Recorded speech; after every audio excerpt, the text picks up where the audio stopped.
함께 나누어 보도록 하겠습니다. 이 저번 주에 빌립보서 시작했는데 기억나시죠? 빌립보 교회에 대해서 다 기억하시리라 믿고 잠깐만 복습하고 넘어가자면 이 빌립보 교회는 바울이 2차 전도 여행 때 한 51년쯤 세워진 교회다. 그래서 이 편지가 쓰여지는 시점은 한 10년 뒤인 61년이다. 그래서 빌립보에는 금광이 있었고 돈 많은 부자 동네였다. 그래서 빌립보 교회가 예루살렘 교회뿐만 아니라 바울의 그 10년간의 사역 가운데에서도 지속적으로 마음으로 같이 하고 또 지속적으로 헌금으로 같이 함으로써 빌립보 교회가 바울의 사역에 동참했다. 그리고 그 빌립보 교회를 향한 바울의 마음이 예수 그리스도의 심장으로 정말 감사하고 너희가 내 마음이 있으며, 그래서 2차 전도 여행 때 사실 아시아지요. 저기 동쪽으로 가려다가 마게도냐에서 손을 흔들고 있는 환상을 벗어 처음 간 도시 마게도냐의 첫 성은 곧 빌립보라 보셨죠? 이 사도행전 16장. 그래서 그 빌립보 교회를 하나님께서 얼마나 사랑하시는지, 그리고 그 빌립보 교회에 빌립보 교회를 하나님도 사랑하거니와 바울도 얼마나 사랑하는지에 대해서 저번 주에 나누었습니다.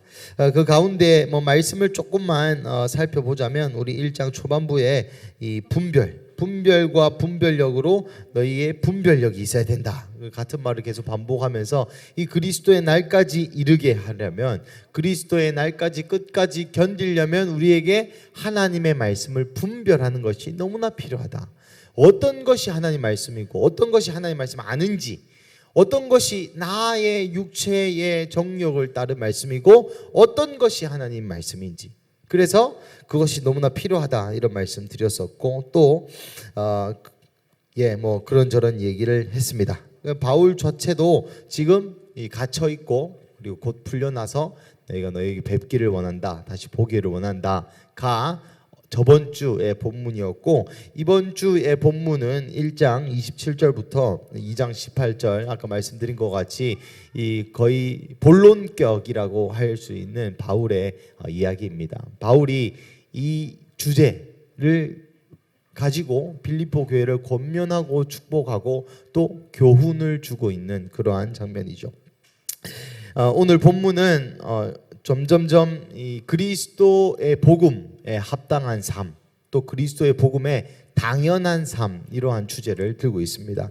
잠시 말씀드리자면 27절부터 37절까지는 한 마음이 되라, 한 가족이 되라, 공동체가 필요한 하나가 되어라고 얘기하고, 2장 1절에서부터 11절까지는 그 하나가 되기 위해서 그리스도의 겸손을 본받으라 라고 얘기합니다. 그리고 나서 12절부터 18절까지는 그래서 그리스도의 겸손을 본받아서 이 세상 가운데에 흠 없는 자녀로 서라, 빛의 자녀들로 서라, 그리고 너희의 구원을 이루라 라고 이 점진적으로 바울의 이 빌립보서의 본문과 같은 이 하나가 되고 그리스도의 겸손을 본받고 그래서 구원을 이루라라는 이러한 세 가지 단계의 주제로 나누어져 있습니다. 우리 첫 번째 부분이 27절부터 30절 한번 읽어보겠습니다. 시작. 오직 너희는 그리스도의 복음에 합당하게 생활하라. 이는 내가 너희에게 가보나 떠나 있으나 너희가 한 마음으로 서서 한 뜻으로 복음의 신앙을 위하여 협력하는 것과 무슨 일에든지 대적하는 자들 때문에 두려워하지 아니하는 이 일을 듣고자 함이라. 이것이 그들에게는 멸망의 증거요 너희에게는 구원의 증거니 이는 하나님께로부터 난 것이라. 그리스도를 위하여 너희에게 은혜를 주신 것은 다만 그를 믿을 뿐 아니라 또한 그를 위하여 고난도 받게 하려 하심이라. 너희에게도 그와 같은 싸움이 있으니 너희가 내 안에서 본 바요 이제도 내 안에서 듣는 바니라. 아멘. 27절 보시면 오직 너희는 그리스도의 복음에 합당하게 생활하라고 얘기했습니다. 여기서 생활하다는 것은 정치에 입문하다 이런 단어입니다. 폴리틱이라고 하십니까 혹시 단어가? 여튼 그 단어를 갖다 써서 시민 노릇을 하다, 국가의 한 시민의 의무를 다하다, 그런 의미입니다. 공공의 이익을 위해서. 이 당시에 로마, 헬라, 그리스어, 라틴어로 적혀 있죠. 이 당시에 로마는 이 정치 공동체였습니다. 죄송한 말이지만 이 여성들은 사실 이 사회에서 좀 배제되고 고대 근동이니까 이 남자가 정치를 하지 않으면, 정치에 입문하지 않으면 인간으로 안 봤어요. 그리고 그것이 남자가 할 수 있는 최고의 덕목으로 여겨졌습니다. 그리고 그 정치의 목적은 우리의 나라를, 나의 개인이 아니라 한 나라를 부강하게 만들기 위함이다라고 이 정치에 대해서 기도를 하고 있습니다. 그런 것처럼 바울이 그 용어를 갖다가 와서 그리스도의 복음에 합당하게 생활해라, 참여해라, 노릇해라. 여러분, 하나님의 나라는 참여하는 것입니다. 우리의 구원을 누리는 것은 단순히 구원의 시작일 뿐이에요. 이것은 바울 서신서 전체에 묻어나 있습니다.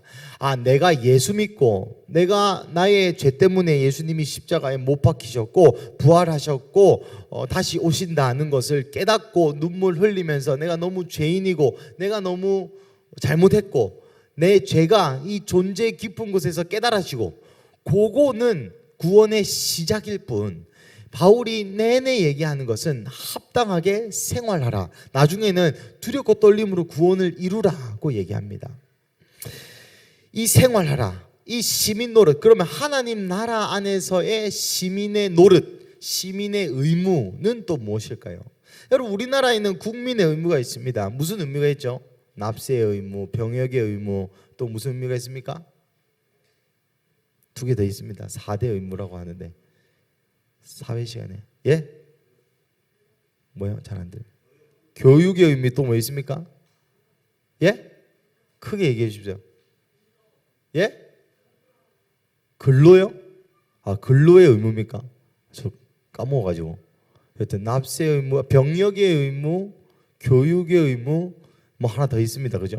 죄송합니다. 저도 까먹었네요. 갑자기 생각나네. 아까는 기억이 났는데. 여튼 우리나라도 대한민국 국민이려면 이렇게 해야 된다라는 것이 있죠. 그러면 하나님 나라의 시민 노릇, 하나님 나라의 국민이려면 뭘 해야 되느냐? 첫 번째, 한 마음과 한 뜻으로, 한 마음으로 서서 한 뜻으로 복음의 신앙을 위하여 협력하는 것. 이게 첫 번째입니다. 다시, 한 마음으로 서서 한 뜻으로 복음의 신앙을 위하여 협력하는 것. 정말 죄송한 얘기지만 이 번역이 너무 이상합니다. 이 헬라어 직역으로 제가 의역한 걸 말씀드리자면, 한 영으로 쓰고 한 혼으로, 한 마음으로 복음의 믿음을 위하여 싸우라고 얘기합니다. 다시, 한 영 안에서 서서 한 마음으로 복음의 믿음을 위하여 싸우라가 올바른 번역입니다. 시민 노릇인데, 하나님 나라의 의무가 있는데, 하나님의 복음을 받아들이려면 당연하게도 해야 될 의무와 같은 것들이 있는데, 그 첫 번째가 뭐냐면 한 영 안에서 서서 한 마음으로 복음의 믿음을 위하여 싸워야 되는 것이 첫 번째 의무라는 것입니다. 첫 번째 노릇. 교회 나와야 된단 말이죠. 유튜브로 혼자 신앙을 지킬게요. 저는 그거 뭐 감히 평가하건대 바울 선생님의 그 안에서 그 신앙 잘 아니라고 생각합니다. 한 마음으로 함께 서야 해요. 한 영 안에서 서야 됩니다. 서다라는 것은 서다라는 여기서 보면 그게 가만히 서 있는 것이 아니라 요동치는 것에 대항하여 서는 것이 여기 본문에 서다라는 표현입니다. 뭐 헬라를 말씀드려도 나중에 기억 못하실 것이니까 이 요동이 버티다라는 표현이 더 적합하다라고 저는 생각해요. 그러니까 처음으로 할 것은 한 영 안에서 우리가 버텨야 돼요. 버텨요. 이 버티다라는 말은 아까 말씀드린 것처럼 요동이 있을 것을 전제해서 하는 얘기입니다. 여러분, 신앙 안에 살아가다 보면 분명히 흔들림이 있을 수밖에 없어요. 분명히 이 세상과는 다른 가치관을 가지고 살아가는 우리의 영 가운데 공격과 흔들림이 있습니다. 그런 것을 극복하기 위하여 바울 선생님이 뭐라고 얘기하냐면 한 영 안에서 서라. 서로가 함께 버텨라고 얘기하는 것이죠. 버틸 뿐만 아니라 한 마음이 되어서, 이것은 혼적인 영역을 얘기합니다. 버틸 뿐만 아니라 한 마음으로 뭉쳐져서 협력하여, 이것도 번역이 싸워야 됩니다. 여러분 이 데살로니가 전서 3장 8절 한번 읽어보겠습니다. 데살로니가 전서 3장 8절 시작. 그러므로 너희가 주 안에서 굳게 선즉 우리가 이제는 살리라. 여기서 서단 표현이 여기 서다 표현이랑 같은 단어입니다. 그러니까 주 안에서 굳게 서야 사는 거예요. 그러니까 삶과 죽음의 경계에 어떠한 문제에 있어서 서야 된다. 협력하다도 적극적으로 싸우는 겁니다. 그러니 첫 번째 바울 선생님의 시민의 의무 첫 번째는 한 영 안에서 한 마음으로 요동이 있을 때에 꼭꼭 뭉쳐서 함께 서고, 또 예수님을 믿지 못하게 하는 하나님 나라로부터 멀어져 가게 하는 그 수많은 현실로부터 또 똘똘 뭉쳐서 함께 싸워야 되는 거예요. 첫 번째 영역은 영적인 문제입니다. 여러분 영 가운데에 여러분 공격이 있어요. 예수님을 믿고 나서 우리가 주와 합한 자는 한 영이죠. 그 안에서 우리가 다 하나의 영으로 살아가게 됩니다. 그렇지만 사탄은 계속해서 우리를 구원에서 끊어버리려고 노력해요. 일례로 모세가 가나안 땅의 약속을 받았습니다. 이것은 모세의 약속뿐만 아니라 이스라엘 전체의 약속이에요. 그래서 실제로 이스라엘 백성들이 출애굽하여서 가나안 땅으로 가는 과정에 많은 사람이 죽었습니다. 많은 사람이 못 들어갔어요. 그 가운데 불순종 또 불뱀 다양한 심판들로 통해서 약속을 받고 약속의 백성이라고 선택받은 이스라엘 민족 중에서도 구원을 이루지 못한 못 들어간 자들이 많습니다. 그러니 이것을 바울은 경계하여서 너의 시민 노릇 첫 번째 하나가 되라. 쉽지 않죠. 그 하나가 되어서 뭘 해라? 복음의 신앙을 위해서 싸워라. 복음의 신앙을 위해서 서라. 여러분 복음의 신앙이라는 것이 무엇입니까? 믿음입니다. 그냥 이 복음을 믿는 믿음을 굳건하게 해라. 이 복음을 믿는 믿음을, 말이 어렵죠. 이게 바울이 어려운 문장을 써서 제가 최대한 쉽게 설명하려다 보니까 같은 말을 계속 반복하는 것입니다. 이 복음을 믿는 믿음을 잘 지킬 뿐. 여러분 이 믿음이 무엇이냐면 히브리서 11장에 나오는 그 믿음입니다. 바라는 것들의 실제 모습. 그러니까 이 바울 선생님이 얘기하는 이 믿음은 단순히 예수 그리스도를 믿는 믿음뿐만 아니라 내가 믿는 그 믿음이 내 현실이 되는 것까지 포함한 개념을 얘기하고 있는 것이에요. 여기까지 강의에 이 적용을 말씀드리자면, 여러분 우리가 신앙생활을 하다 보면 하나님께서 우리에게 주시는 말씀들이 있습니다. 아까 찬양했던 것처럼 부산에 부흥이 있을 것이다 라는 감동, 하나님께서 우리의 삶 가운데 너는 사업을 통해서 이런 것을 이룰 것이다, 너는 교육을 통해서 이런 것을 이룰 것이다, 너의 삶에 이것이 될 것이다, 저것이 될 것이다. 우리 작년에도 데이빗 나이트 목사님 오셔서 수많은 예언을 들었죠. 그것이 하나님의 말씀입니다. 그것이 하나님이 우리를 위한 계획이에요. 그런데 여기서 우리의 믿음이 필요한 것입니다. 우리의 믿음이 왜 필요하냐면 이것을 방해하는 그 모든 것들이 우리를 이 예언에, 이 하나님 나라의 비전의 성취에 도달하지 못하도록 흔들어요. 공격하고 못 가고 돌아가게 만듭니다. 왜요? 그게 사탄이 하는 역할이니까요. 그 사탄은 자기의 역할을 잘하고 있는 것입니다. 그런데 우리가 그것을 이길 수 있는 비결은 혼자서 할 수 없다.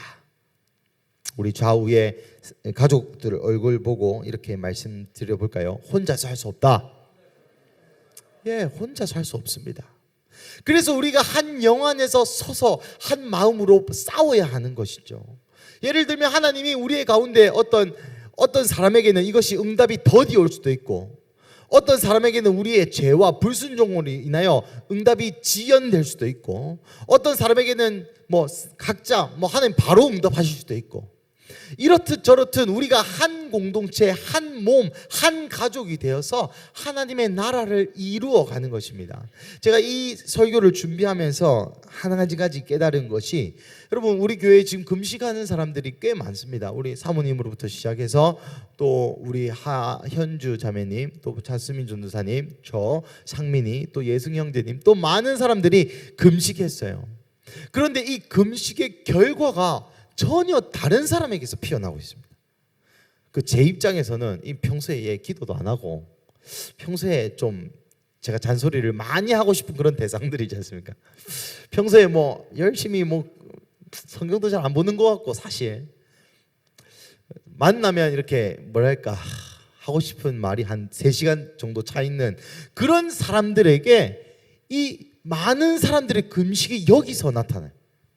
그래서 하루는 어떤 형제가 막 펑펑 울면서 자기 하나님 더 사랑하고 싶다 그런 얘기도 하고, 또 다른 형제가 또 그런 돌파들이 한 마음으로 한 영으로 우리가 묶여 있다는 증거가 여기에 있습니다. 하지만 이것은 이 반대로 우리의 죄 또한 마찬가지입니다. 우리의 음란이 내가 야한 생각 한번 하고, 또 우리 10대들 야동 보고, 이런 것의 열매가 나한테서 다 드러나는 것이 아니라 함께 묶여진 가족 공동체의 다른 사람에게 드러난다는 것이에요. 그래서 우리는 운명 공동체입니다. 우리 좌우의 사람들 보고 다시 한번 이렇게 얘기할게요. 우리는 운명 공동체입니다. 그렇습니다. 이것이, 하지만 여러분, 이것이 이 조직과 같이 들어올 땐 네 맘대로 들어왔지만 나갈 때는 손가락 하나 자르고 나가야 된다, 그런 얘기가 아니라 이것이 성경적인 얘기다라는 것이죠. 바울 선생님이 시민의 의무의 첫 번째로 고른 것이 바로 이 공동체, 연합, 하나됨이라는 것입니다. 그러기에 우리 교회가, 이 근숙교회가 얼마나 이것을 실험하기에 좋은 공동체인지요. 여러분 밖에 나가 보십시오.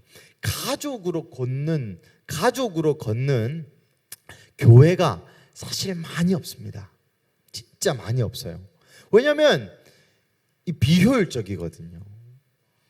사람을 늘리고 부흥이 수적인 부흥을, 좋은 프로그램을 많이 마련해서 우리 10대들을 매혹하고, 좋은 의미로 그런 것이 아니라 가족, 함께 서서 싸울 사람들, 적당히 예배하고 적당히 신앙생활하고 내 마음 위로하고 나 돈 잘 벌고 물질의 축복, 물론 다 받으시면 좋겠지만 물질의 축복, 이런 것을 노리며 들어오는 사람들 말고 끝까지 버티고 서서 서로가 서로를 날카롭게 하고, 서로가 믿음이 떨어질 때, 영적으로 흔들릴 때, 하나님께서 내게 주신 그 수많은 선한 예언들이 안 보이고 캄캄하고 멀어지고 은혜가 떨어지고 좌절될 때 끝까지 써서 싸울 공동체의 일원이 되는 것이 우리가 해야 할 일, 시민의 의무라는 것입니다.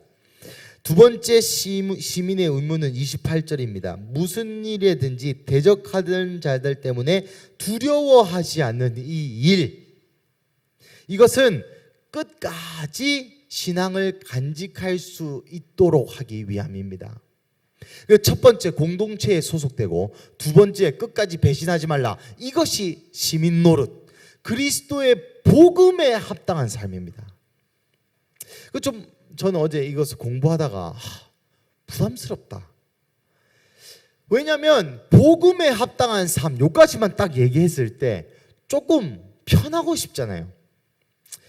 예수님 내 죄를 구원해 주셔가지고 나는 모든 속박과 굴레에서 자유하고, 그죠?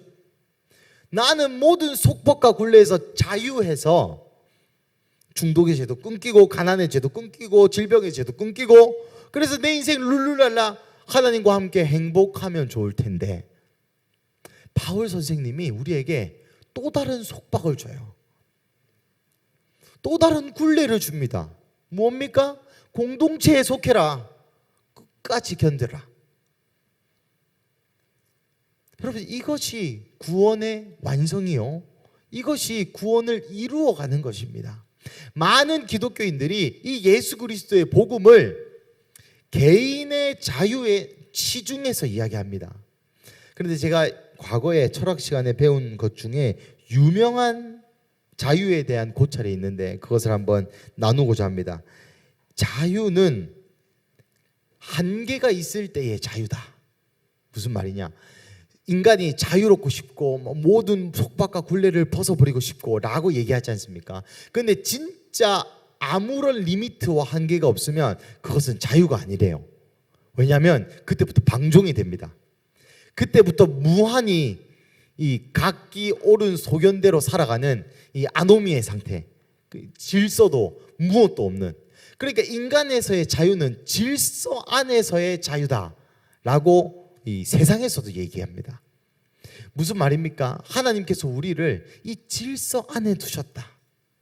이 공동체 안에 두셨다. 그리스도의 몸 안에, 몸의 일부로 주셨습니다. 예수님의 복음에 합당한 삶은 몸 안에 들어가서 그 몸 안에서 활동하는 것이다 라는 것이죠. 그래서 여러분, 손이 손이고 발이 발이고 위장이 위장이고 쓸개가 쓸개고 신장이 신장이고 눈이 눈인 것입니다. 28절 후반절에 이것이 그들에게는 멸망의 증거여 너희에게는 구원의 증거니 이는 하나님께로부터 난 것이라. 그래서 공동체 안에서 속해서 끝까지 버티는 이것이 그들, 우리를 공격하는 그들, 우리를 예수님에게서부터 멀어지게 하는 그들에게는 멸망의 증거요, 또 우리에게는 이것이 구원의 증거. 이건 사실이죠. 29절 30절 그리스도, 이거 우리 한번 읽었습니까? 30절까지 읽었죠. 예. 29절 30절 그리스도를 위하여 너희에게 은혜를 주신 것은 다만 그를 믿을 뿐만 아니라 또한 그를 위하여 고난도 받게 하려 하심이라. 여러분, 이것도 번역이 이상합니다. 그리스도를 위하여 너희에게 은혜를 주신 거, 이게 무슨 말입니까? 하나님이 그리스도를 위해서 우리에게 은혜를 주셨다. 여러분, 그리스도를 위한 것이 아니라 그리스도 때문에 라고 바꾸는 것이 훨씬 더 번역이 옳습니다. 그러면 그리스도 때문에 우리에게 은혜를, 구원을 주신 것은 다만 그를 믿을 뿐만 아니라 또한 그를 위하여, 예수님을 위하여 고난도 받게 하려 함이라. 그 고난이 무엇입니까? 아까 말씀드린 하나님의 말씀이 내 삶에 이루어지는 데 저항하는 그 모든 것이 다 고난입니다. 1차원적인 고난은 신앙이겠죠. 예수를 믿지 않는 가정에서 예수를 믿는 것 자체가 고난입니다. 당장 제사 안 하나부터 시작해가지고, 그죠? 2차적인 의미로는 우리의 삶 가운데 하나님의 말씀이 이루어지지 않도록 만드는 그 모든 것이 고난입니다. 예를 들면 나의 행복, 예를 들면 돈, 예를 들면 나의 야망, 나의 욕심, 내가 하고 싶은 것. 근데 이 고난이 바울에게서는 30절 너희에게도 그와 같은 싸움이 있으니 너희가 내 안에서 본 바요 이제도 내 안에 듣는 바니라.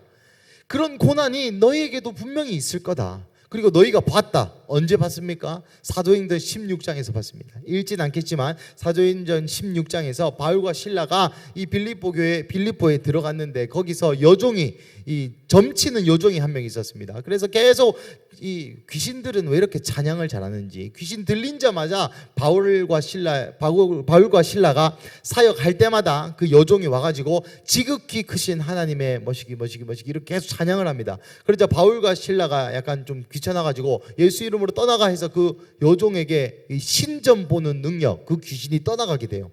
그래서 그 여종의 주인이 이 여종을 계속 이렇게 전보게 하고 돈 받고 그런 장사를 했는데, 야, 너네가 귀신 쫓아가지고 내 여종이 신력, 이 무당짓을 못하게 됐으니까 열받는다. 이렇게 해서 잡아가지고 재판도 없이 두드려 팹니다. 감옥에 가두고. 그런 고난, 예수님의 뜻, 하나님의 나라를 이 땅에서 프레젠트, 표현하고 드러낼 때마다 반작용이 무조건 있다. 그 반작용의 고난에 우리가 참여해야 된다 라고 바울 선생님은 이야기하고 있습니다. 그것이 시민의 의무요, 그것을 이루려면 우리가 공동체 안에 소속돼야 된다. 고 바울 선생님은 이야기하고 있습니다. 참 바울 서신서를 설교할 때마다 너무 부담스러워요. 저는 30절을 어제 읽으면서 너무 마음이 찔렸습니다.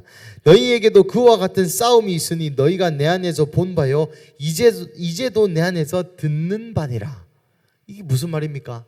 바울은 이 고난에 참여했다는 말입니다.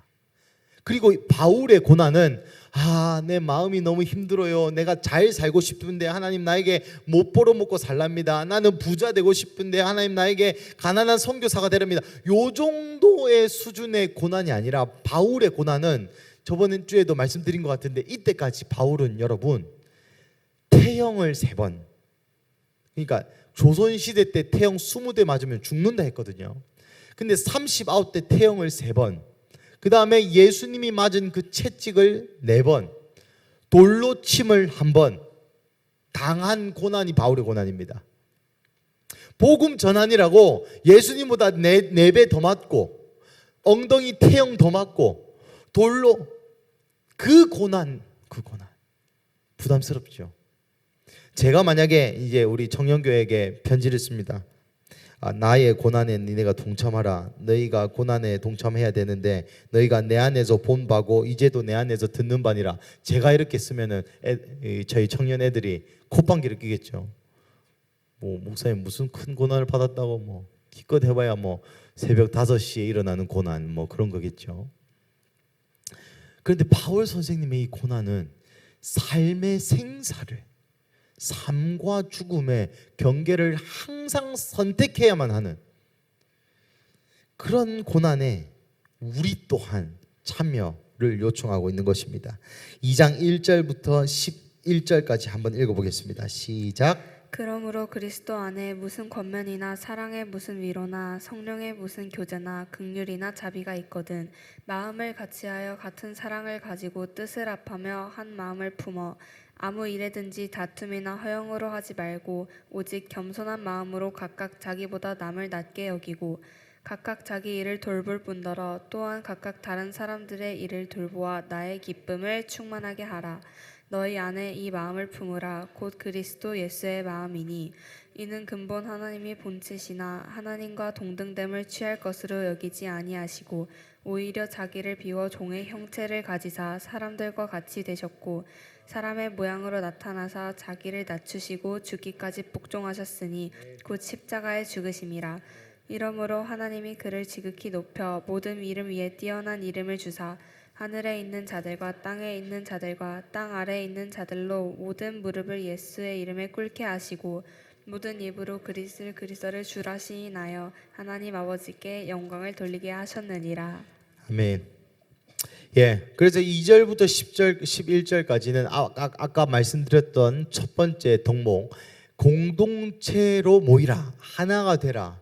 그럼 그 하나가 된 것 안에서 어떻게 우리의 마음가짐을 가져야 될 것이냐라는 것에 대한 답변입니다. 사실 바울의 이 흐름은 약간 숨은 의도가 있습니다. 왜냐하면 그 당시 빌립보 교회에 4장 2절인가 보시면 그 유오디아와 순두계라는 여자 2명이 나옵니다. 둘 다 여성형 명사로 써 있는데 이 여자 둘이가 싸웠나 봐요. 그래가지고 근데 좋은 의미로 싸웠습니다. 라이벌 의식을 느껴가지고 야 네가 전도 5명 해왔어. 나도 다음 주에 난 10명 해오고 얘 100명 해오고 200명 해오고 금식 20일 해서 난 40일 하고 50일 하고 60일 하고 이런 식으로 서로 경쟁하고 싸움으로 이 공동체 안에 문제가 있었다고 바울이 진단했고 그것을 또 커버하기 위하여 오늘 본문이 쓰여졌습니다.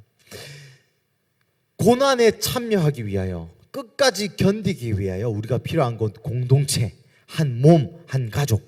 그러면 그 공동체 안에서 우리의 마음의 태도가 어떻게 돼야 되냐? 예수 그리스도의 겸손을 본받으라고 얘기하고 있는 것입니다.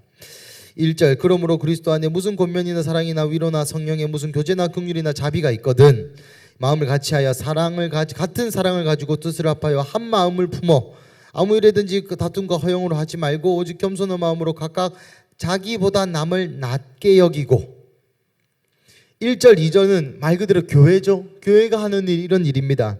교제하고 위로하고 긍휼하고 자비하고 마음을 같이하고 같은 사랑으로 뜻을 합하고 한 마음을 푸는 것이 아까 시민의 노릇 첫 번째였던 한 마음으로 서서 한 영혼 안에서 서서 한 마음으로 같이 싸우는 그 공동체 안에서 우리가 해야 될 첫 번째 3절 아무 일에든지 다툼과 허영으로 하지 말고, 허영은 허황된 영광입니다. 내가 이렇게 하면 사람들이 박수 쳐주겠지, 내가 금식하면 사람들이 박수 쳐주겠지, 내가 2천만 원 내면 사람들이 박수 쳐주겠지, 이런 허영된 영광과 또 다툼, 이 교회 안에서 나의 내가 생각하는 교회, 내가 생각하는 건축교회, 내가 생각하는 2025년의 교회, 내가 생각하는 한국교회, 내가 생각하는 하나님 원하시는 길, 이거 말고 하나님이 원하시는 길을 같이 분별하여, 그리고 오직 겸손한 마음으로 남을 나보다 낮게 여기고, 이것이 첫 번째입니다. 겸손한 마음으로 남을 나보다 낮게 여기고. 굉장히 부담스러운 말씀이죠. 저는 진짜 죄송한 말이지만 제가 너무 잘났습니다.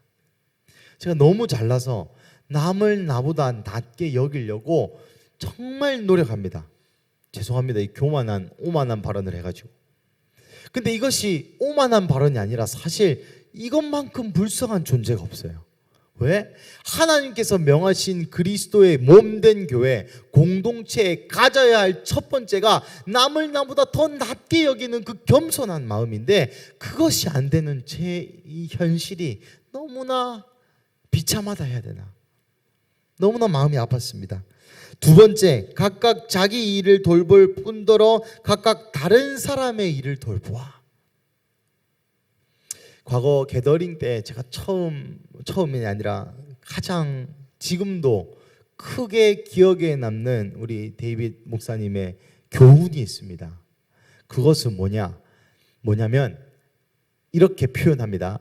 영어로 했지만 한국어로 번역하자면, 나의 꿈은, 나의 데스티니는 당신의 데스티니가 성취되는 것을 보는 것이 나의 꿈입니다. 다시, 나의 꿈은 하나님이 당신을 향한 그 데스티니, 당신의 꿈이 이루어지는 걸 보는 것이 내 꿈입니다. 이것이 게더링의 정신입니다. 라고 얘기한 가르침이 아직도 제 삶 가운데 제 삶을 지탱하는 어떤 가르침 중 하나입니다. 이것이 여러분 교회입니다. 집사님, 내가 이런 일이 있는데 나를 위해 기도해 주세요. 이 정도의 교제 말고, 제가 명진이의 꿈이 이루어질 수 있도록 제 모든 것을 사용한다는 의미예요. 저라고 꿈이 없겠습니까? 저라고 하고 싶은 게 없고, 저라고 되고 싶은 게 없고, 저라고 하나님께서 나한테 주신 그 비전과 그 비전을 이루고 싶은 마음 없겠습니까? 하지만 그것보다 더 중요한 것을, 물론 하나님께서 나에게 주신 것을 잘 해야 되겠지만, 이 공동체 안에 하나님이 원하시는 것은 이러한 삶, 자기 일을 돌볼 뿐더러 다른 사람의 일을 돌보는 이 일이라는 것은 다른 사람의 예수 믿는 일입니다.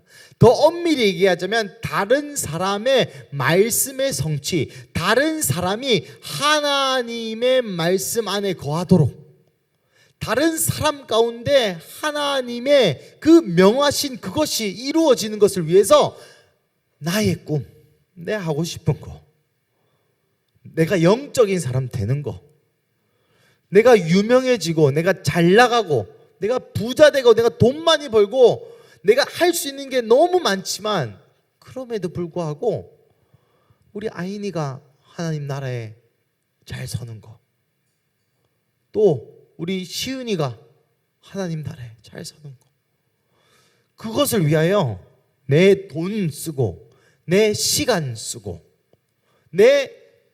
내가 나의 데스티니를 이루고 싶은 그 시간 쓰고, 그것이 바울이 얘기한 교회의 모습, 또 교회를 향한 바울의 마음, 또 그리스도의 겸손입니다. 여러분, 어떻게 이렇게 될 수 있겠습니까? 여러분, 많은 사람들이 이렇게 얘기합니다. 하나님을 위해서 죽을 수 있다. 하나님이 죽으라 하시면 죽을 수 있다. 하나님이 꿈에 나타나서 우간다 가라 하시면 갈 수 있다. 하나님이 나에게 나타나서 뭐라고 하라 하시면 할 수 있다. 그런데 우리 좌우에 있는 사람을 위해 여러분 죽으실 수 있으십니까?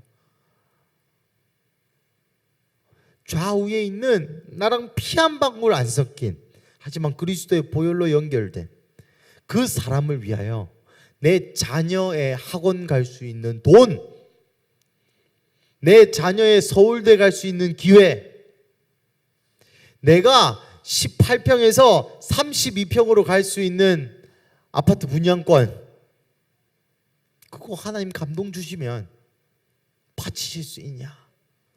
그러한 질문인 것이죠. 참 소화가 안 되는 말씀들을 계속 드려서 너무 죄송합니다. 하지만 이것이 바울 선생님께서 말씀하신 그 말씀이었어요. 그런데 어떻게 그러면 우리가 그렇게 살 수 있냐? 그리스도의 겸손을 보아라고 얘기합니다. 6절, 7절, 8절입니다. 그는 근본 하나님의 본체시나, 성경에 근본 이런 말은 없습니다. 그는 과거부터 하나님의 본질 안에 존재했다, 뭐 이런 표현인데 결국 아실 필요 없고 그는 하나님이다라는 말입니다. 예수님 봐라. 어떻게 다른 사람의 데스티니가 성취되는 것이 내 데스티니로 여겨질 수 있나? 난 아직도 이렇게 시퍼렇게 살아있고, 난 아직도 갈 곳이 많고, 난 아직도 이뤄낼 것이 많고, 난 아직도 하고 싶은 것이 너무 많은데 어떻게 내가 죽어질 수 있냐? 예수를 봐라. 예수님은 하나님이셨는데 하나님과 동등됨을 취할 것을 여기지 않으셨다. 무슨 말입니까? 예수님께서 마음만 먹으면 여전히 그 하나님 자리에 계실 수 있었다는 것입니다. 예수님께서 의지를 사용해서 내려오셨다는 거예요. 예수님께서 마음을 다해서, 예수님이 내 꿈은 내가 하나님 최고의 영광 중에 영광 중에 영광에 있는 그 창조주 하나님, 그 하나님의 자리에 있는 것이 나의 데스티니가 아니야. 나의 데스티니는 2025년에 살고 있는 아무것도 아닌 동양인인 김예준이라는 한 사람을 위하여 죽고, 네가 나중에 뻘짓거리 할 것도 알고, 네가 나중에 나를 배신할 것도 알고, 네가 성결과 거룩으로 네 삶을 가득 채울 수 없을 때도 있는 것 알지만, 그럼에도 불구하고 네가 구원의 시작을 이루어 완성에 이르기까지, 네가 하나님 나라에 들어감과 동시에 하나님의 나라를 이 땅에서 이루는 것과 동시에 나중에는 나와 같이 왕노릇하게 하는 너의 데스티니를 완성하는 것을 보는 것이 나 예수의 데스티니다. 그 마음으로 주님 성육신 하셔서, 여러분, 예수님이 하나님과 동등됨을 버리셨다. 여러분 쉬워 보이십니까? 안 쉽습니다. 하나님은 또 얼마나 안 쉬우셨겠습니까? 진짜 죄송한 얘기지만, 자주 하는 얘기지만, 저는 여기 있는 그 누구를 위해서 제 아들의 목숨을 희생시킬 생각이 죄송하지만 한 0.1%밖에 없습니다. 물론 제 아들의 어떤 것은 희생시킬 수 있어요. 뭐 예를 들어 제 아들이 학원 가야 되는데 그 학원 갈 돈으로 다른 사람 학원 보낸다든지 뭐 그 정도는 할 수 있어요. 그런데 제 아들의 생명을 희생시킬 마음이 죄송하지만 없어요. 근데 그것이 예수님의 겸손이었다는 것입니다. 예수님 스스로도 하나님과 동등됨을 버린다는 것이 쉽지 않았던 일이에요. 쉽지 않았던 일. 그 쉽지 않은 일을 주님께서 우리에게 행해 주셨고, 이제 그 일을 우리에게 요청하십니다. 7절 8절 보시면 동사가 두 개 있습니다. 우리 한국어 성경에는 오히려 자기를 비워 종의 형체를 가지사 사람들과 같이 되셨다. 사람의 모양으로 나타나서 자기를 낮추시고 죽기까지 복종하시고 십자가에 죽으셨다. 6개의 동사가 나오는 것 같지만 사실 동사는 2개입니다. 7절 비우다. 사실 조금 더 엄밀히 얘기하자면 사람들과 사람들과 같이 되심을 통하여 종의 형상을 가지심으로 자기를 비웠다가 더 맞는 표현입니다. 8절 사람의 모양으로 나타나심으로 십자가 곧 죽음까지 순종하심으로 자기를 낮추셨다. 그러니까 예수님은 비우시고 낮추셨다. 이 두 가지 동사로 오늘 성경은 기술하고 있습니다. 비우시고 낮추시되 어떻게 비우시고 어떻게 낮추셨습니까? 하나님을 포기하고 사람의 모습을 가지는 것 자체로 비워내신 거고, 또한 십자가라는 방법을 통해서 죽는 것으로 하나님께 복종함으로 자기를 낮추신 거예요. 이 예수님의 표본을 닮아 공동체 안에서도 그리하라고 바울 선생님은 이야기하고 있는 것입니다. 쉽지 않죠. 우리 9절부터 11절까지 이러므로 하나님이 그를 지극히 높여서 모든 이름 위에 뛰어난 이름을 주셨습니다. 왜요? 가장 높은 곳에서 가장 바닥으로 떨어졌기 때문에 하나님이 가장 높게 주신 것입니다. 여러분, 예수님의 이름에 능력이 있고 예수님의 이름이 높다 않은 표현은 신학적으로 성경적으로 그냥 예수라는 이름이 높고 지저스, 예슈아라는 이름이 최고다, 그런 말이 아닙니다. 예수님의 이름이 높다, 예수님의 이름이 모든 이름 위에 있다 라는 이 표현은 예수님이 가장 높은 곳에서 가장 바닥으로 떨어졌다는 의미예요. 이것이 우리에게 시사하는 바는 무엇이겠습니까? 나중에 천국 영광이 어떻게 결정되냐?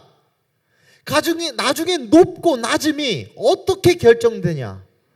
얼마나 많이 희생하고 얼마나 많이 낮아지고 겸손해지느냐에 따라서 우리의 영광 또한 결정될 것입니다. 이것은 사람들과의 관계에서뿐만 아니라 하나님과의 말씀과 내가 대면했을 때에도 마찬가지입니다. 무슨 말이냐? 하나님이 야, 사과해라, 무릎 꿇어라, 자존심을 버려라, 야, 네 가진 전 재산을 바쳐라 라고 하는 이런 부담스러운 하나님의 말씀이 올 때마다 내가 얼마나 죽어지는지, 내가 얼마나 낮아지는지, 내 자존심이 이렇게 되는 일이 있더라도 그것이 주님 뜻이라면 발가벗을 수 있는 그런 사람, 그러한 말씀에 순종한 행적들, 그 낮아짐을 통하여 우리도 높아진다고 이 성경을 통해서 우리에게 응원하고 있는 것입니다. 하늘과 땅에, 하늘에 있는 자들과 땅에 있는 자들과 땅 아래에 있는 자들로 모든 무릎을 예수 이름에 꿇게 하시고. 왜요? 예수님 가장 높은 곳에서 가장 낮은 곳에 떨어졌기 때문에 모든 입으로 예수 그리스도를 주라 하시나요? 예수님 모든 것을 이루셨고 모든 것을 얻으셨습니다. 모든 것의 주인이라고 시인하게 만들었어요, 하나님이. 왜 그렇습니까? 모든 것을 버렸기 때문입니다. 그러니 우리의 신앙은 얼마나 버리느냐에 있습니다. 얼마나 쥐느냐, 하나님의 축복을 얼마나 누리느냐에 있는 것이 아니에요. 하나님께서 내게 주신 그 축복, 시간, 건강, 돈, 사업, 그 모든 것으로 얼마나 버리고 얼마나 낮아지고 얼마나 겸손해지고, 내 자식들 쓸 돈으로 얼마나 교회 가족을 섬겼느냐, 내가 평안히 누리고 내가 잘 먹고 잘 살 수 있는 그 수많은 시간과 돈들을 얼마나 다른 사람의 데스티니, 다른 사람이 하나님의 말씀을 이루는 것을 보기 위하여 헌신하고 희생했느냐, 그것을 보고 우리의 영광이 결정된다. 모든 것을 잃어야 모든 것을 가질 수 있는 이 신비, 그리고 하나님 아버지께 영광을 돌리게 하셨느니라. 여러분 신기하죠? 성경의 모든, 아니 거의 많은 구절에서 하나님께 영광을 돌리는 그러한 컨텍스트, 문맥에서는 다 이런 내용이 있습니다. 복종, 순종, 주거짐, 낮아짐, 자기 부인 등등등. 여러분, 제가 저번 주에 설명드렸다시피 하나님께 영광을 돌리는 것은 하나님 입장에서는 의미 없는 일이에요. 왜? 하나님 영광이 이미 맥스, 최고점에 달했기 때문에. 그것은 우리에게 의미가 있는 것입니다. 하나님께 영광을 돌리는 것이 우리한테 의미가 있는 삶이에요. 왜? 그것이 인간의 창조 목적이기 때문입니다. 그러니 내가 하나님의 말씀에 순종하여서 마치 예수님처럼 죽기까지 복종함이 우리의 삶 가운데 있다면 우리의 창조 목적에 잘 맞게 하나님께 영광을 돌리는 삶이 되는 기회를 누리는 것입니다. 내가 하나님한테 뭐 해주는 것이 아닙니다. 내가 하나님께 뭐 해드리는 게 아니에요. 우리의 인간의 디자인에 맞게 잘 살 수 있는 기회를 하나님께서 주시는 것입니다. 우리 12절부터 18절까지 함께 읽어보겠습니다. 시작. 그러므로 나의 사랑하는 자들아, 너희가 나 있을 때뿐 아니라 더욱 지금 나 없을 때에도 항상 복종하여 두렵고 떨림으로 너희 구원을 이루라. 너희 안에서 행하시는 이는 하나님이시니 자기의 기쁘신 뜻을 위하여 너희에게 소원을 두고 행하게 하시나니 모든 일을 원망과 시비가 없이 하라.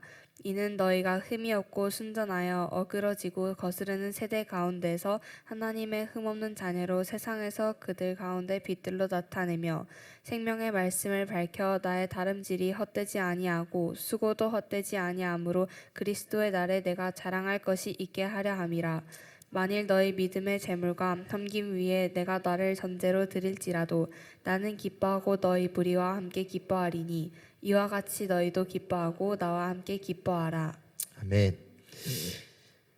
12절 말씀입니다. 사랑하는 자들아, 너희가 나 있을 때뿐만 아니라 지금 나 없을 때에도 항상 복종하여 두렵고 떨림으로 구원을 이루라. 아까 말씀드렸죠. 구원의 시작은 우리가 예수 믿는 것이 구원의 시작입니다. 그럼 이 구원을 어떻게 이룹니까? 우리의 능력으로 이룹니까? 행위 구원? 여러분, 그런 거 아닙니다. 여러분 신학적인 여기서 난제가 많이 발생하는데요. 여러분, 많은 구원에 대한 인식에 대한 다양한 관점들이 있습니다. 하지만 오늘 바울 선생님이 말하는 구원이라는 것은 이루는 구원입니다. 근데 어떻게 이룹니까? 두렵고 떨림으로 복종함으로 이루는 구원입니다. 이 구원은 단순히 예수 믿고 천당 가고 주님 다시 오고 요거 믿는 구원 아니고 이것은 구원의 시작일 뿐, 이 구원의 완성이 있는데 그것이 무엇입니까? 우리의 삶이 하나님의 나라가 되는 것이고 1차적으로는, 2차적으로는 주님 다시 오시는 것입니다. 그러니 첫째, 구원을 이루라. 두렵고 떨림으로 이루라 라는 말은 내 인생에 하나님의 나라를 두렵고 떨림으로 계속 이루라 하는 거예요. 중간에 이스라엘 백성처럼 40년 뺑뺑이 돌았던, 광야를 돌았던 이스라엘 백성처럼 바울의 평가에 의하면 그들이 믿지 못하여 가나안 땅에, 약속의 땅에 들어가지 못한 줄을 너희가 알지 못하느냐 한 것처럼 믿음을 지녀서 이 믿음이 실질화, 바라는 것들의 실제 모습이 될 때까지 이루라는 것입니다. 어떻게? 복종함과 두렵고 떨림으로. 신앙생활을 하다 보면 하나님께서 말씀하셨습니다. 그는 그 말씀에 따라 달려갑니다. 그런데 어렵죠. 힘들고 좁은 길이고 쉽지 않습니다.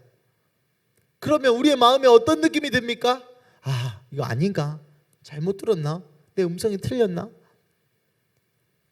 포기하고 싶습니다. 이렇게까지 해야 되나? 아무도 못 알아봐 주는데 이것이 무슨 큰 의미라고.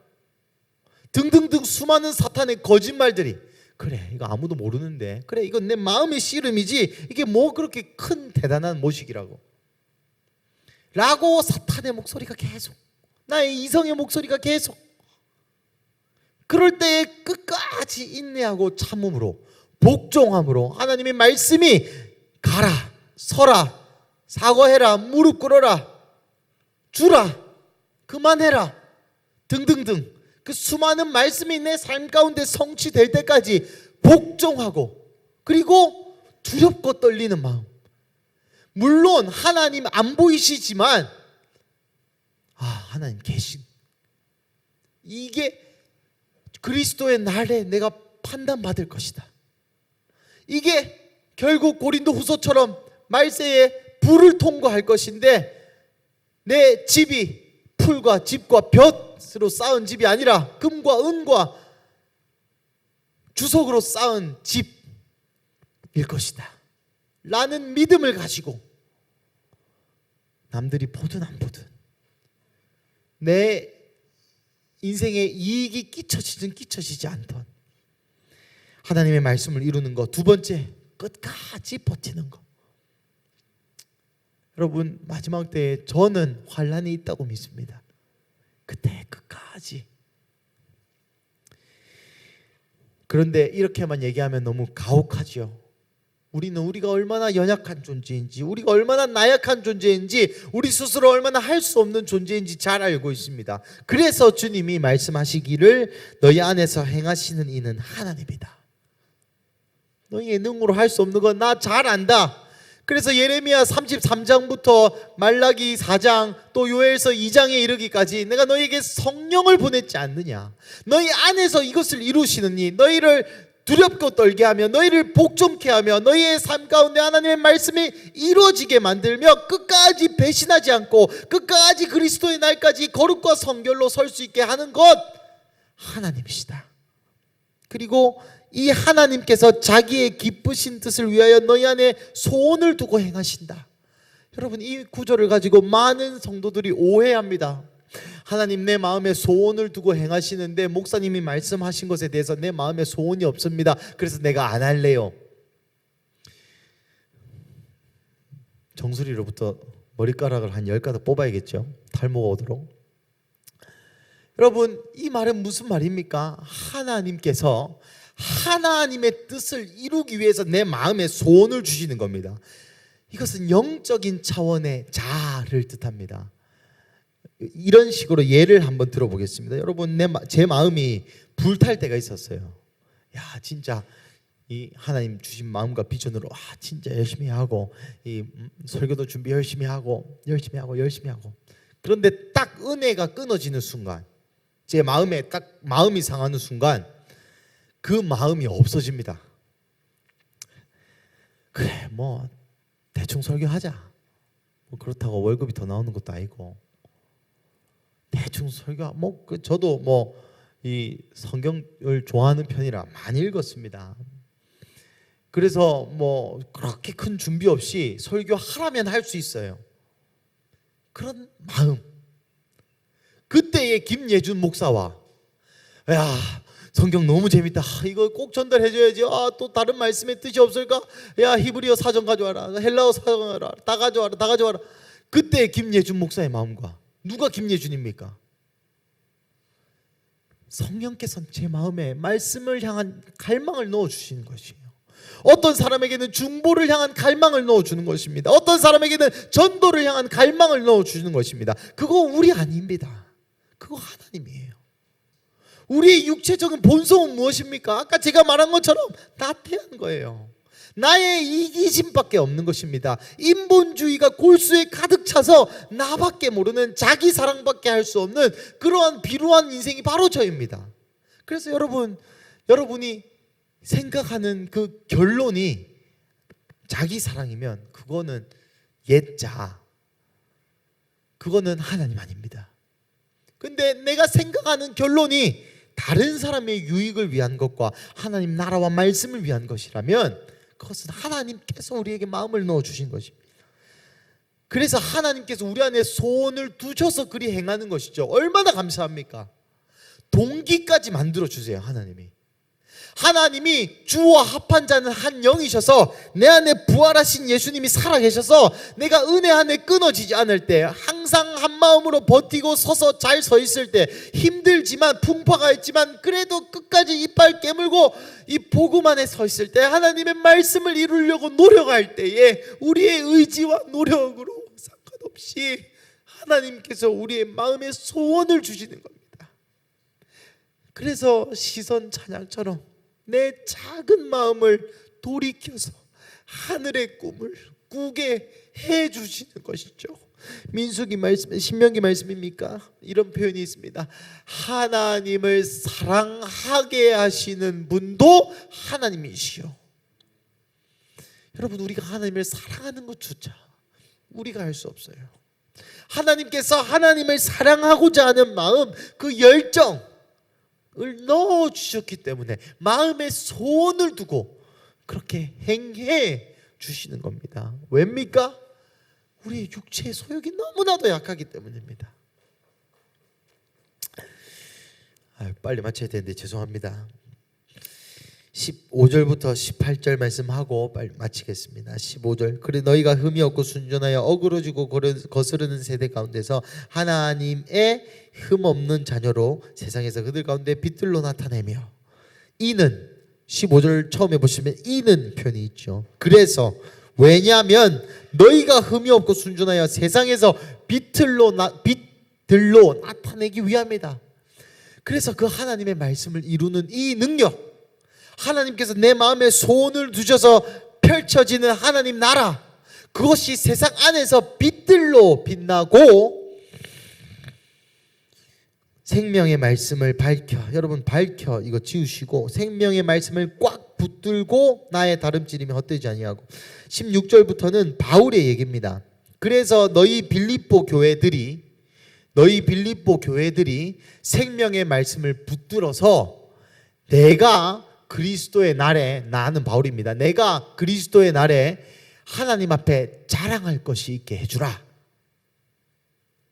무슨 말입니까? 지금 빌립보 교회의 믿음과 빌립보 교회의 생명의 말씀을 붙드는 것이 바울의 자랑이다라는 것입니다. 17절 18절. 만일 너희의 믿음의 재물과 섬김 위에 내가 나를 전제로 드릴지라도 나는 기뻐하고 너희 무리와 함께 기뻐하리니 이와 같이 너희도 기뻐하고 나와 기뻐하리라. 만일 너희의 믿음의 재물과 섬김, 빌립보 교회인들이 잘하는 것들이었습니다. 지금 너희가 잘하는 것 위에 내가 전제로 부어진, 전제는 제사에 포도주를 붓는 것입니다. 포도주는 피를 상징하고 내가 너희의 사역을 위해, 너희의 섬김과 재물을 위해, 너희의 하나님 나라가 이루어지는 것을 위해, 네가 하나님 나라의 말씀을 성취하는 그것을 위해 내가 죽어줘도 나는 기쁘고 기쁘다. 그리고 18절, 너희도 나처럼 누군가의 재물, 누군가의 섬김 위에 전제로 드려지는 이것을 위해 기뻐하고 기뻐했으면 좋겠다 고 하고 오늘 바울 서신서는 마무리됩니다. 우리 예배팀 올라와 주시고 말씀을 마무리하겠습니다. 사랑하는 가족 여러분, 오늘 본문을 통해서 여러분 어떤 것을 느끼셨습니까? 오늘 본문의 부제는 이 복음에 합당한 삶입니다. 이 복음에 합당한 삶의 결론이 무엇이었습니까? 결국 내가 아닌, 내가 영적인 된 사람 되는 것이 아닌, 내가 좋은 사람 되는 거 아닌, 내가 7층전, 3층전, 4층전, 5층전 올라가는 거 아닌, 내가 하나님과 친밀해지는 거 아닌 예수 그리스도의 겸손, 가장 높은 곳에서 가장 낮은 곳으로 떨어진 그 예수 그리스도의 겸손을 본받아 결국 이 공동체 안에 있는 바울의 삶처럼, 여러분 바울이 왜 40대에서 한 대 감한매를 5번 맞고 태형을 3번 맞고 돌로 침을 1번 당했습니까? 큰 교회 목사 되려고 그랬습니까? 아닙니다.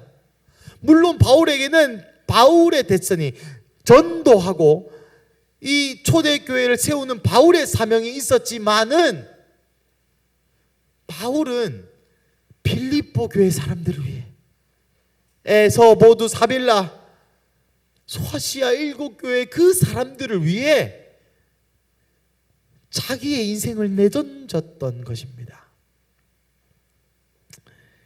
그리고 그 바울의 고백, 지금 로마 감옥에 갇혀서 실제로 사실은 죽음보다 더, 여러분 만약에 주님이 저에게 야, 제 대신해서 죽어라 하면 한 번만에 죽여주시면 할게요. 저는 이렇게 얘기했거든요. 바울처럼 이렇게 막 10번의 고문을 당하고, 여러분 패션 오브 크라이스트 볼 때마다 너무 마음 아프지 않습니까? 그거 5번 하라면 하겠습니까? 우리 가족, 우리 새끼 말고 다른 남을 위해 저 못합니다. 할 자신이 없어요. 근수 가족 제가 너무 사랑합니다. 근데 죄송한데 할 자신이 없어요. 그런데 바울 선생님께서 이상한 말을 하시죠. 마지막에 내가 전제로 드릴지라도 나는 기뻐하게 된다. 그리고 너희도 나처럼 누군가의 삶을 위해서 전제로 드리고 기뻐하고 기뻐했으면 좋겠어요. 여러분, 짧은 이 두 구절에 기뻐하란 말이 4번이나 나옵니다. 이해가 안 됐습니다. 왜 기쁠까? 왜 기쁠까?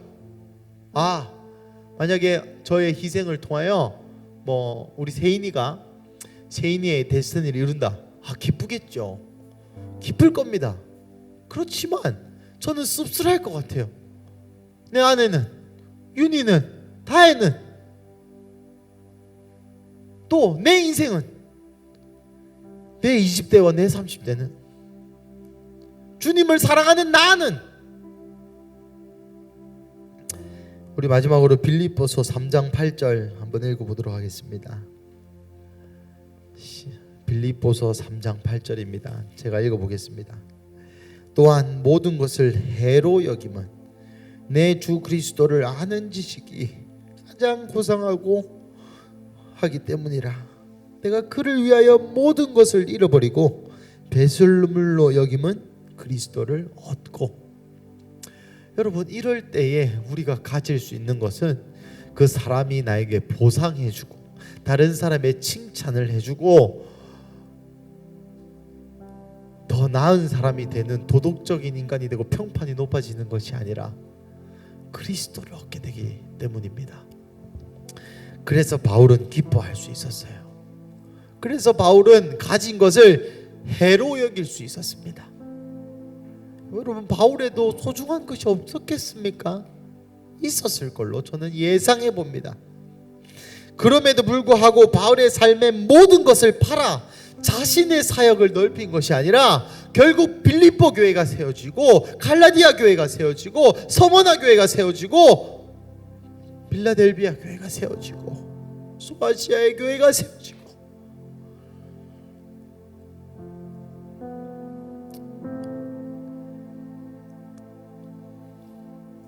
여러분, 우리가 죽지 못하는 유일한 이유는 우리가 그리스도를 얻을 마음이 없거나 얻지 못했기 때문입니다.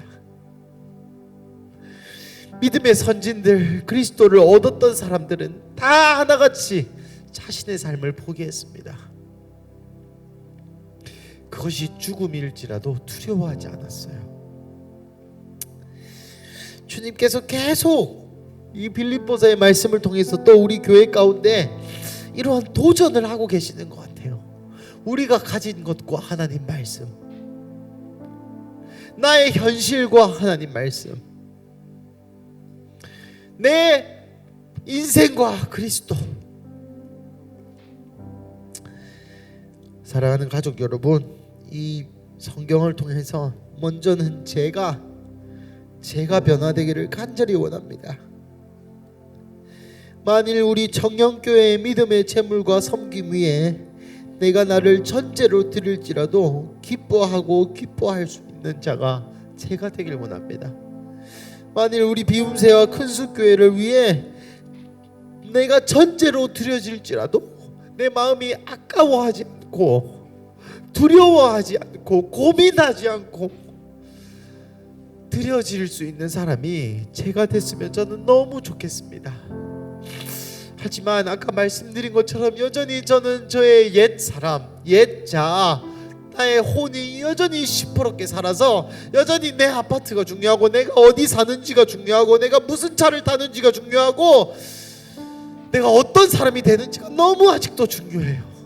그렇지만 또 감사하게도 우리 이 육신의 연약함을 아시고 우리의 이 이기적인 본성을 주께서 아시고 우리 안에서 행하시는 이가 하나님이 되어주시고 그의 기쁘신 뜻을 위하여 우리에게 그 뜻을 이룰 수 있도록 소원을 넣어주십니다. 계속해서 나의 자아가 죽어질 수 있도록 계속해서 세상에 어그러지고 왜곡된 이 세상의 가치관을 우리가 가지지 않을 수 있도록 성령님께서 계속. 그래서 이 시간 이 찬양을 하실 때에 예수 그리스도를 진정으로 누려 우리가 쥐고 있는 것들, 또 우리의 인생이 놓아지는 역사가 있기를 간절히 축복합니다. 우리 내 안에 가장 귀한 것 함께 찬양하시겠습니다.